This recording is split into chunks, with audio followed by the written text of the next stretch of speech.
Hey everybody, welcome to this week's Q&As. Looks like all of the questions are just on Patreon again this week, but I wanted to remind everybody that anybody who supports can participate in these weekly Q&As. Just ask whatever question you have, anything you want to know in the latest Q&A post wherever it is that you support.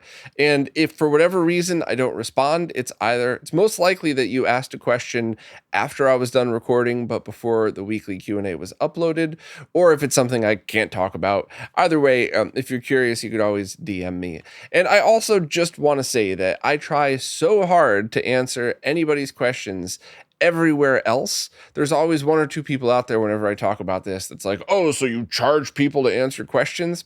If that's how you want to look at it, that's up to you. But before you say something like that, I would recommend scrolling through every single YouTube video and social media post to see how I respond as time allows, basically daily for free advice as well. This is really just to thank all of the amazing people who support, because without them, without you, I couldn't do this, and a lot of the stuff that happens behind the scenes would never happen. So while this will always be free for everybody to listen to, this is a direct thank you for people that support. So any questions you got, fire away, but let's jump in this week and see what we got. First up, Steve Wells wanted to follow up on the conversation from last week about how when they put a composite signal into the S-video port via just an adapter, they got a better signal than plugging it directly into composite. And Steve wanted to confirm that that happened with multiple sources. So I think my gut feeling guess from last week about this being a problem with aging components is probably spot on. My guess, total guess, no fact here. But my guess is that if that was a brand new monitor, you would have the exact expected results. But for whatever reason, the circuitry around the S-video side probably aged better. Could be capacitors, could be chips wearing out, could be a whole bunch of different things. Or maybe they screwed up the design and put something near the composite video input that creates more interference. Who knows? There could be a million things in there, but my gut is still thinking age is the culprit here. But if you ever find the solution, please let us know, because that's kind of a fun, nerdy one that I guess a bunch of people listening are probably going, yeah, I want to know the answer to that too. But I don't think it's something that we would ever really run into. I think this is definitely just a sign of aging components. And if you find a solution, it might be a great way to say, oh, hey, if this happens to you, here's the fix for it. So please keep us posted. Last week, Fred Rummig was talking about capture of Windows XP and 98 machines, and they wanted to confirm that this is going to be digital capture. They have video cards on both of these computers that output DVI, and this is going to be for a hobby YouTube channel where they want to talk about old PC games. So I think the best option for you is probably a used data path card like the E1 or E1S. There's some other models that would be fine as well, but that should be compatible with both a true digital DVI output, but as well as a bunch of crazy resolutions. And while those cards sometimes have weird issues with HDMI devices, plugging it in directly via DVI or through a splitter, DVI splitter or something, whatever that might be, I think that's fine. I think as long as your video card has DVI and VGA output, it would be my suggestion to not use any splitter at all in case the splitter itself has problems with weird PC resolutions, and just have the DVI output going to your data path card and the VGA output going to a display. Even if you get some crappy old display with tons of lag, it might be good enough just to get this done for your recordings. So that way you don't have to put that digital signal through anything. But I think that would probably be the easiest thing to do. I'll leave a link to the data path section, but with digital capture, you don't need to do any of that dialing in stuff that I talked about. All you would need to do is just make sure that your software that you're using has the exact same refresh rate and resolution inputted so that you could then present it however you wanted. But yeah, I'll leave a link to the data path section. It's going to link to the card if you want to buy it off of eBay, should there be any for sale at the moment, and just ignore the analog side of things. Next up, will their planned purchase of the RetroTink 4K do anything to help them get captures? They really want to avoid building yet another PC with a capture card, if only for space reasons. Their retro hoard has taken up 2 bedrooms plus the garage, and they could see their wife leaving them if they take a move on the 3rd bedroom. So what you're talking about is a capture card that is external to your PC, and you could do that. But I'll tell you right now, before I even get into this, finding yourself a small like a small form factor PC with a PCIe by 1 slot. I think it's by 1. It could be bigger. Just get a PCIe by 16 just to be sure. And using one of those older data path cards is going to be infinitely cheaper than trying to get an Atomos box that you could record directly into. And it's going to be way more compatible than getting one of those AverMedia or Elgato boxes that sit outside the computer. The RetroTink 4K doesn't have any capture built in, so that's not something that you could just use that as a capture box. That would be cool, but that would also add a ton of cost to the price, and it's not something a lot of people would use. And then it would also have to support 4K capture, which, I mean, it would triple the price of the Tink 4K. So it's not something Mike's going to be doing anytime soon. But I think a small form factor PC is probably the way to go. If you're using Linux, you could use the data path cards in a Thunderbolt enclosure on a laptop that supports Thunderbolt, but then that only works on Linux. It doesn't work on Windows at all because of the way that particular card works. It's not a Windows thing. It's the card. It's the combination of things on that one. So the only other thing I would look into is if you really want to do external capture without a PC, is you could go to Epos Fox's channel and search for any of the capture cards that are standalone that might be affordable, but I have no idea if they're going to work with odd PC game resolutions. Obviously, loading up in 640 by 480 or 800 by 600 should work fine, but what happens when you load up a game with a weird resolution and a weird refresh rate? Then it's kind of all up in the air, where the data path really has a lot better luck for that one. So, let me know if you have any other questions, but I would definitely check out the data path vision cards as well as Epos Fox's channel. And hey, maybe if you buy from a retailer that allows for returns, you could try one of those other capture cards first and see if it'll work with the weird retro DVI signal via a DVI to HDMI cable. Couple of questions from Adam Ant. Second one seems a little easier, so I'm just going to jump into that one first. They have a console that doesn't just have scratches, it has gashes in it. The plastic is all mauled. Is there a good filler out there in which they could match paint, or should they try something like a magic eraser? So I would almost never use a magic eraser because that's essentially like a very high grit sandpaper. There are certainly some scenarios in which it is the perfect answer, but mostly not. And in fact, if you have a case that has gashes in it like this, now is the time, at least in my opinion, to look into those clear replacement shells. And now you have yourself a very cool upgrade. And then find people like Russ Lyman, who I recently did that live stream with, and say, hey, do you want a cheap shell that's all gashed up that you could make into something nice? You could use that for your paint jobs and sell that for a decent profit. I feel like that is definitely the way that I would approach it. If I had any artist skills whatsoever, I might then try to do exactly what Russ does and fill in those gashes, kind of sand it down and then repaint it and see what happens. Maybe I end up with a paint job that looks just like the original. Maybe I do what Russ does and have some very cool paint jobs with it. Or maybe I mess it up and I end up with a clear shell anyway, but at least I don't feel bad about messing with a brand new mint shell. This is the type of thing that you might want to hack up to try different things with. So if you intend to sell this, I would look into seeing if it's a console that has a replacement shell, and that would be the perfect time to just sell that as an upgraded console, and then just look up Russ and see if he'll buy your older shell for super cheap, just so it doesn't go to waste. The other question Adam had is they didn't realize Saturn's 10-pin MiniDIN AV output were basically unobtainium. And yeah, it's always been like that, but it's gotten better. Ivory from Retro Castle uses them in his amazing Mr. cases that have the Sega Saturn DIN outputs. Zaxor uses them for his mods. So I think there's definitely a lot of people out there who are able to find them now.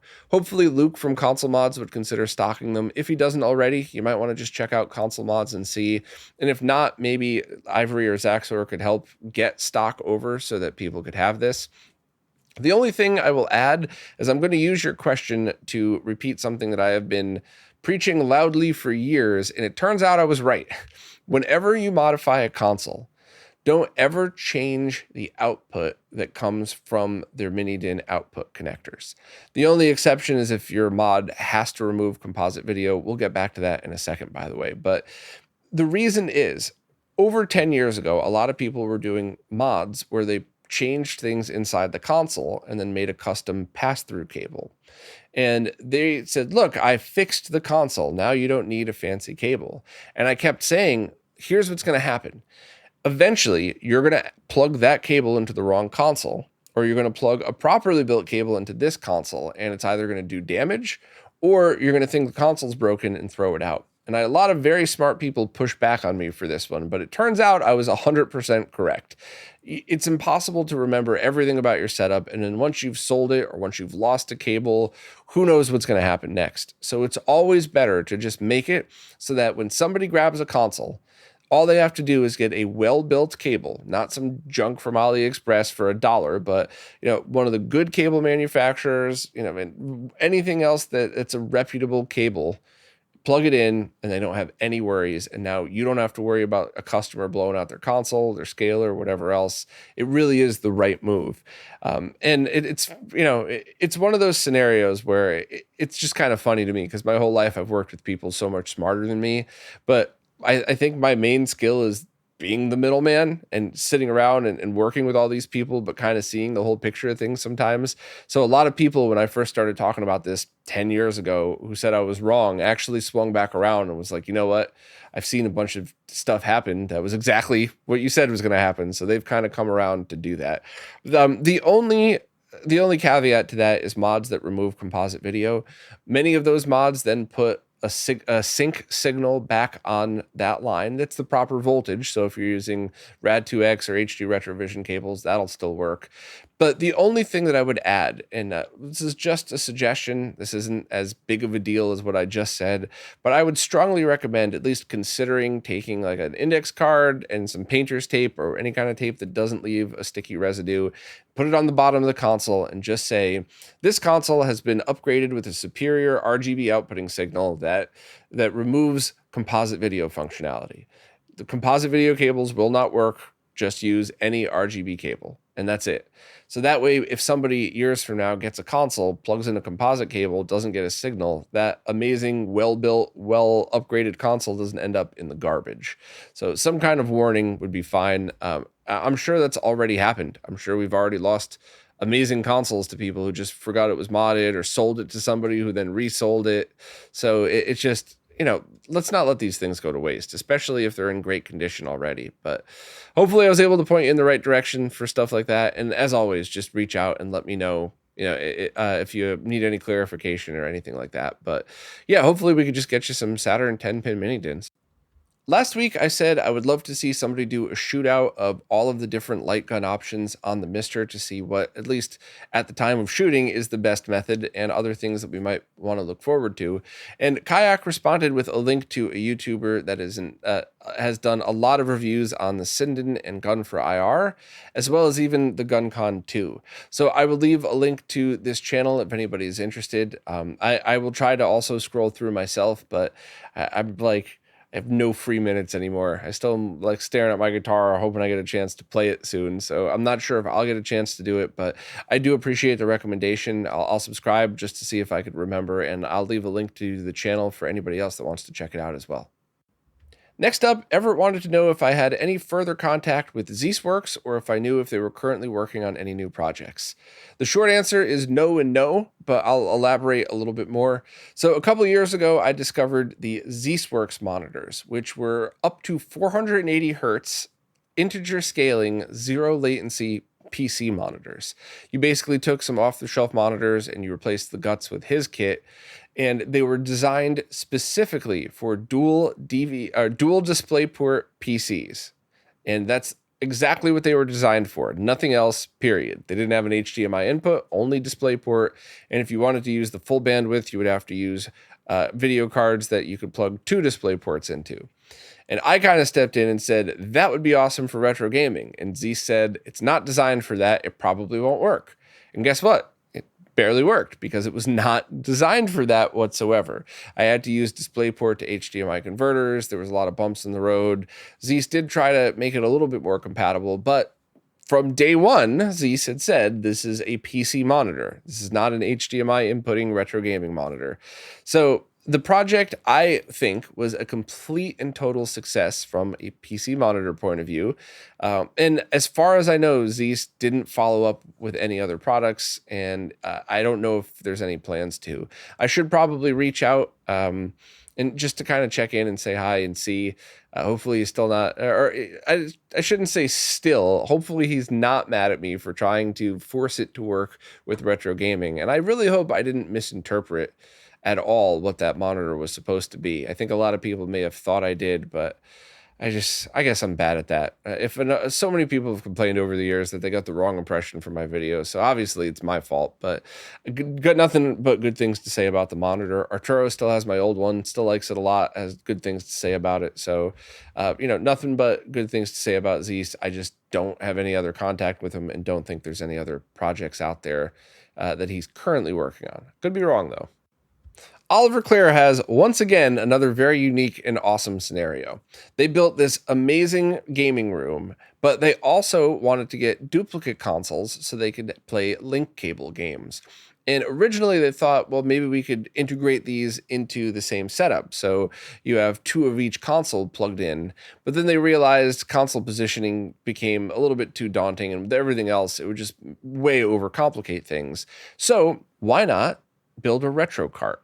Why not have a monitor and those duplicate consoles, each with their link cables there and ready, set up so that you could wheel it over, and then you have your link cable set up right there. So you could just kind of position it next to where the consoles are, and then each player could sit in front of either the main TV or the retro cart setup. I think that is freaking awesome. I absolutely love that. Now, the consoles are a mix of signals. So you have Genesis PS1, which are 15 kilohertz only, and then you have, and Saturn as well. And then you have Dreamcast, PS2, PS3, and GameCube, which could do 15 and 31 kilohertz. And I know higher for certain GameCube situations, and PS3, obviously. But so that would be kind of interesting to figure out what to do for all of those. Obviously, you could find yourself a multi-format monitor to handle all of that. Or you could find yourself a VGA PC monitor and then just use a line doubler like the GBS control. Remember I told you to hang on to that because you'd probably find a way to use it? You could use the GBS control to pass all those through and to work those on a VGA monitor. You would lose light gun support for that, but in your setup, you already have a setup with light gun support. This is the secondary link cable setup. So I think that would be an awesome way to experience all of these. You could have all of them run right through it. You could run up to 720p on most of these VGA monitors, but at the very least, you could obviously run 480p. So I think that would be absolutely killer. You could do something like put two TVs on the same cart, a consumer grade TV with 15 kilohertz and a VGA monitor. But I don't know. It's really going to be up to you. I would make that decision based on how easy it is to get this stuff and what your overall needs are. Now, the audio is a potential concern because obviously if you have a retro cart with speakers blaring, kind of askew in a room that has a stereo blaring, that's going to be an issue. But a lot of consumer TVs have headphone jacks right in them. And if you're using a PC VGA monitor, very simply just find yourself some magnetically shielded PC speakers that have headphone jacks built in. The Bose ones that I've been using are very good. And yes, I know people hate Bose, but hey, for $10 at a thrift store, I think they're amazing sounding when you put that into consideration. And they have the headphone jack that as soon as you plug your headphones in, it shuts off the speakers. So I think that's a very easy way to do that. And now you could kind of have a link play session where you're still in the same room with somebody. You could still talk to them, but your audio isn't fully bleeding into each other. So let me know what you think about that. But that's a really, really cool idea. And you got to post pictures or a video or something if you end up finishing that. Oliver had another question regarding link cable support specific to the PlayStation consoles that they own and how that functionality was removed from one of them. So this one's kind of interesting. I want to go through it because while it's not a common scenario, it certainly might be something people might run into if they have a PS1 digital or RetroGem installed. So Oliver has 3 PlayStation 1 consoles. One is bone stock unmodified, the other has SIO pre-installed, and then the other has a PS1 digital and an X Station. So the thought was, use the PS1 digital modded one as the main PlayStation one, and then you have the SIO on the retro cart to use for link cable support, which makes perfect sense, except the PS1 digital removed the port needed for link cable support in order to mount the HDMI jack, which for the record, I definitely think was the right decision. I think for 99% plus of their customers, that was definitely the proper trade-off, but you do lose functionality, so now it's something to deal with. And what to do really depends on a lot of factors here. So, the easy short-term solution is to just look at cost. So what does it take to buy at least a handful of the link cable games on whatever region original disc that your unmodified PlayStation 1 has? And then whenever it comes time to do the link cable stuff, you could just use your SIO PS1 and then the unmodified one with original discs. That should work fine, and that should be an easy solution. But what if those games are impossible to buy? Or what if you would have to then buy another PlayStation 1? Because what if they're Japanese-only games and you can't run those on your PAL unmodified PlayStation without some kind of mod to it? I don't know if the unmodded one's PAL. I'm just kind of guessing here, but I'm also kind of offering different scenarios that you might have to run into. So in that scenario, you would have to either get another ODE or think about other link cable support issues. So one of the things that Oliver mentioned is when the PlayStation 1 digital was first launched, the team talked about having wireless link cable support via just a Wi-Fi chip built into it. If that was the case, if that was released, I would actually say, why don't you throw a PS1 digital into your SIO PS1? And, it's probably going to be the same price as doing some kind of optical drive emulator in it, but now you have two HDMI modded consoles, and now you consider one a backup. Except I don't think they ever released that feature, and the team's got a lot of products coming out now, so I can't see them going back to this anytime soon. Maybe I'm wrong. Maybe this is something that they've already planned on integrating into the RetroGem, and maybe they're going to backport it for free for their original PS1 digital customers. I have no clue. You would have to ask them about that. But my gut's just telling me it's a team of people working on getting a bunch of products out the door that they need to hit their release dates, because they've had 2 release dates now. So I don't see them going back and adding this anytime soon. So if you can't get the original discs, and maybe ask, it's worth asking them. I would love to be wrong, by the way. I'd love to have them post that for, a free firmware update where everybody gets this, however, ask them to make sure. And if that's the case, then you're going to need to decide, all right, well, if you can't use original discs for whatever reason, maybe it's time to get an optical drive emulator. And this is where my answer is slightly different for Oliver than everybody else. If it were anybody else or most other people asking the question, I would say just grab whatever's in stock now that fits your budgets and your needs. So there's the Mode, the X-Station, Fixels one is about to ship or starting to ship or something. Those are all great. I do think the SIO is a good product, and if it works with those games, you probably should be able to pick one up fairly cheap, and the installation isn't too bad. So you could look into those, and that's a perfectly good answer for you too, Oliver, but you also have a very complete setup, and there were other optical drive emulators teased. So while I would not ever suggest people waiting on something that was teased and not released, and that's not throwing shade, by the way, I'm just being honest. It is infinitely easier to have a working prototype than it is to make a product that's manufacturable, sellable, and distributable. It's hard. It's really hard. So I'm just saying, for you, Oliver, who already has an amazing setup and could afford to wait, maybe you just kind of wait or pick up one original game just to try the link cable support out, but then kind of wait to see what the next 6 months to a year has for you. Maybe you're going to have a cheaper, easier to install optical drive emulator, or maybe it's easier to install, but it's $1 million and you would have picked one of the other ones anyway.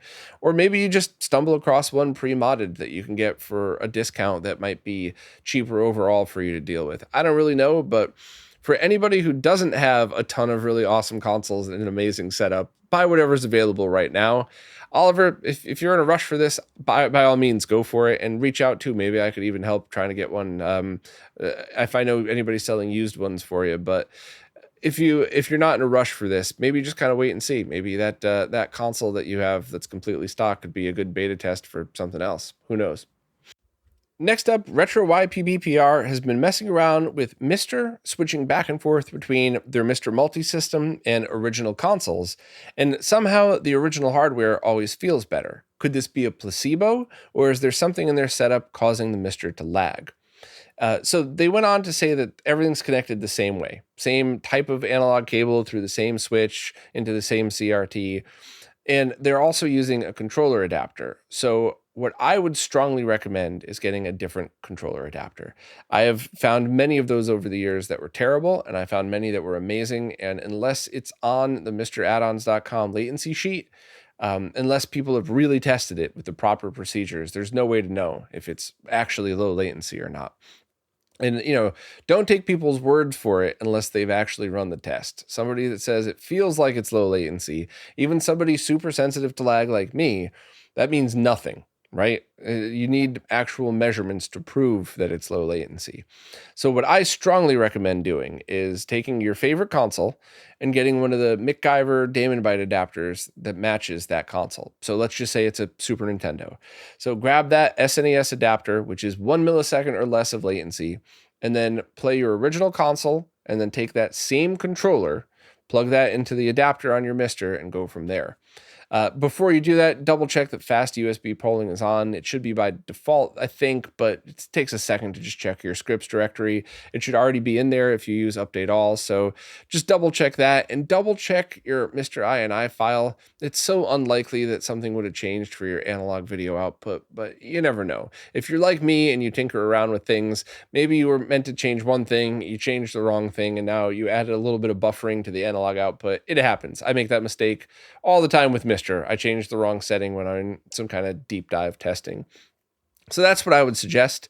It could absolutely be placebo, but my gut's telling me this is controller latency, because this is what I ran into before RetroRGB was a thing. When I got Wii with a virtual console, I liked it, but I wanted more of an original feel. So when I got that, I think it was a Mayflash controller adapter, and this is like 15 years ago or something, not almost that long. So, I'm sure Mayflash has better stuff now, but it was really laggy, and I couldn't tell at the time. I didn't realize that's what it was, but I just knew something was wrong. And then eventually I found out that it was just a laggy controller adapter. So that absolutely would ruin the overall experience, especially in the scenario of switching back and forth like that. It's not like you're home playing an original console and then you drive an hour to your buddy's house to play a MiSTer over there through a laggy controller adapter. You're going right back and forth. So the difference is going to be very noticeable. The other part of their question was they have the HDMI-based snack adapter, and the MiSTer multi-system team said it's not compatible with the multi-system. So they just want to know if I've run into many things that would work on the standard MiSTer, but not on the multi-system. No, not at all. And I personally would blame those HDMI adapters, not the multi-system. I've already talked a lot about how much I don't like them, and I don't want to start trouble. I'm just being honest. There's so many reasons why those things are just not good for the community as a whole. But snack in general should only be used for light guns, because those Damon Byte MacGyver adapters are 1 millisecond or less of latency. That to every gamer is 0. Period. Not 1 frame, 1 millisecond. From a gamer point of view, that is 0. You will never notice 1 millisecond of latency. It only matters with things that are syncing on screen to the electron beam running it at that fast. So, and also, you can't use the menus when you're using a snack adapter. You have to use something else. So I would only use snack for light guns. And if you do use snack, look into those adapters that have everything built in. Don't look into the ones where you have to buy multiple components, and it's not, overall, it's not good for anyone. So look for the ones that are built the right way and only use them for light guns. But for your setup, I would definitely just get a Damon Byte adapter, because that should be more than enough, and it should be an identical experience pretty much. So Jason just said they have a few questions for that they believe to be basic questions, so they'll dump them here for me to maybe lightning round or something. And none of them are easy questions. I started to answer it and I'm going, no, these are pretty hard. So let me go through, and I will skim through them, but you're going to have to ask, or anybody listening, if you want more details, let me know, because none of these are simple answers. First, if you have an HD CRT that has lag, but it's one of the models that you could have a setting turned on that if you feed it its native signal of 1080i or 540p, it could then be a zero lag HD CRT. That's a whole other conversation, but if you know what I'm talking about and you want to connect a Windows PC, is that hard, or is it going to be just as crazy as getting 240p? And while I've never tried, my guess is that while you might need some free software to do it, running it at 540p should be very easy, because even Windows 11 could be forced to run into 480p. So just having another resolution that's basically the same but a little higher should be pretty easy. If anybody wants to know what the heck we're talking about, please let me know and I could go into that next week, but that's a whole video in itself, to be honest with you. Next, do I have any opinions on ultra-wide monitors, curved or flat? So opinions on ultra-wide monitors. Do you have a setup where you have two widescreen monitors next to each other? If you like it, then the ultra-wide is going to be awesome. And if you don't like it, then, then it's not. So that's 100% preference based. And about curved versus not curved, that's also preference. But I will say that my LG OLED is curved. I didn't buy it because it was curved. I bought it because it was a floor model that was almost half price. But I love it. I love that it's curved. I do find it to have better viewing angles, and I haven't felt like it affected gaming at all, but I also sit a normal distance away. So I would also assume that that's preference. Maybe an ultra wide curved monitor is going to look amazing, or maybe the curvature, since you're sitting much closer, is going to mess with your head and you're not going to like the way it looks for games. That's going to be completely up to you. Next, do I have much experience with liquid heat shrink tape? I don't know what that is. Do you mean like the heat shrink tubes that you put over wires and you hit with a hot air gun and it shrinks down? Is there tape that does that? I honestly don't know what that is. I'm really sorry. Or maybe I do, but it's just I've always called it something different. Even if you have the correct name and I don't, it could just be that. Next, do I have a preference for InDesign 3.5? Wait, do I have a preference in design or source for a 3.5 millimeter audio Y splitter? They need a bunch for a project and they want them as cheap as possible. You're going to hate this answer, but the honest truth is find a seller like an Amazon seller where you could return them for free if they don't work. Buy however many you need plus two. And then, because these are fairly cheap, you should be able to get them for like $5 or $6. And then run some basic tests on it. Do like a console with a Konami white logo. And if you hear it without it, it's fine. But with this adapter, you get that really loud buzz on the white screen. Or, there's a lot of different tests that you could run to see if the shielding is bad on them. If you get that, then return them all. If you don't get it, this is a very audiophile focused project. You might even want to consider cutting one of them open. Do so in a way that you could splice it and use it for other projects, but double check that the shielding is proper and that it's not just partially shielded and might end up with interference in some situations, and then go from there. But yeah, I don't. I have a hard time recommending stuff like that because it's very easy for them to have one batch made that's perfect and the next batch isn't. So you really want to, if it's very important that audiophile grade stuff is used, I would use that method. And if not, if this is just like, hey, I have a project, I want to make sure it doesn't suck, just buy ones that say shielded and hope for the best. Next, what do I think of using old PC power supplies to run large groups of devices like HDMI splitters, scalers, etc. that run off standard 5 or 12 volt power? They found some cheap ATX 24-pin adapter boards for them online that even have USB ports for 5-volt devices. That's up to you, but you're asking the wrong person for this one, because my answer is always going to be power is hard. And if you think you understand power, you definitely don't. Because anybody who understands how this stuff works knows that nobody's got the whole picture, and there's always factors involved that are way out of your control. So it could very well be that that's an excellent solution, or it could be that those adapter boards are made with low quality parts and you're sending voltage that's all over the place or not enough amperage.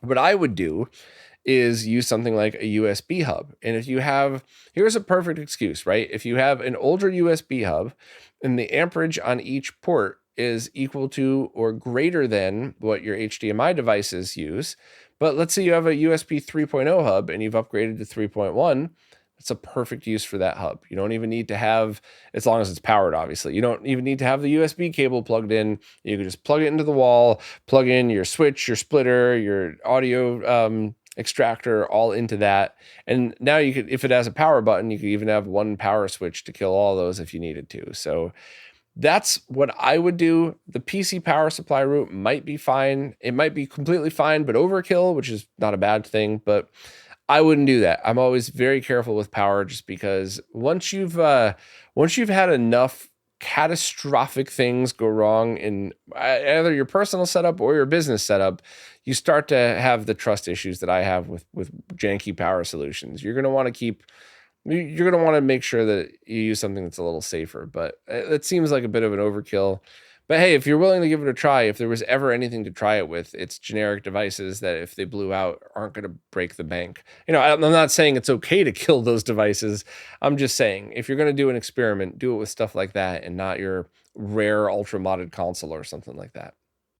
Real quick, before I go, I just want to address the blunder from last week. I had finished recording and uploading the Q&As, and I had sent them out to supporters, but before they had gone public, a few people reached out to mention that one section could have been very badly misinterpreted, so I just deleted it and re-uploaded it without thinking of a couple of the consequences of that. And the most important, by far the most important, was that I hope I didn't accidentally make anybody who asked the questions feel bad, because they were not trolly questions. They were good questions, fair questions from good people. And I hope that just deleting it like that didn't insult anybody or make anybody feel like they did anything wrong. None of the supporters did anything wrong. I just screwed up the answer. So I wanted to make sure of that. And I also, it did kind of mess up the flow, because I had made a couple of, just basic references to it. And since I deleted the section, it's like, what the heck's he talking about? And so I just wanted then I had to pin a comment to address that.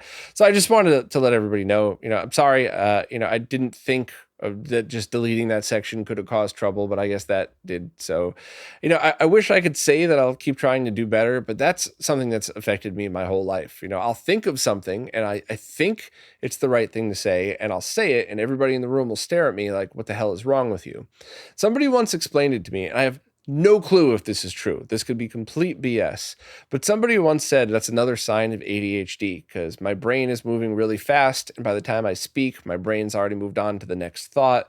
So it comes out jumbled, and you end up saying stuff that you don't mean, or that doesn't make sense at all. So I don't know if that's true. It could just be that I'm stupid and say stupid things sometimes. That's fine. I'm all right with that as well. I just most importantly didn't want any of the supporters to think that they did anything wrong. So I think from now on, when something's that touchy, I should just skip over the question. And if you feel like you needed an answer, please just DM me or something like that. Because, I always try to do the right thing. And I very, very often will record many answers to a question or to even a section in the weekly podcast to make sure that it can't be misinterpreted. And then I very often make it worse by doing that. So just expect me to screw up all the time, and know that my intent is always in the right place. And if I ever offend you, maybe that was my intent, or maybe I completely screwed up and it was the opposite. I don't know. I'll try my best, but I don't think this is something I'm going to get that much better on.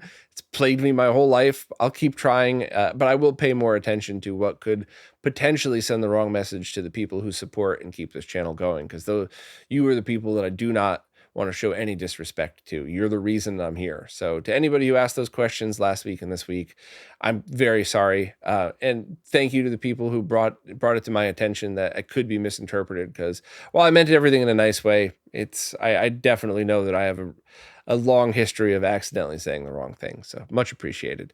Anyway, thanks to everybody for putting up with me, and I will see you all next week.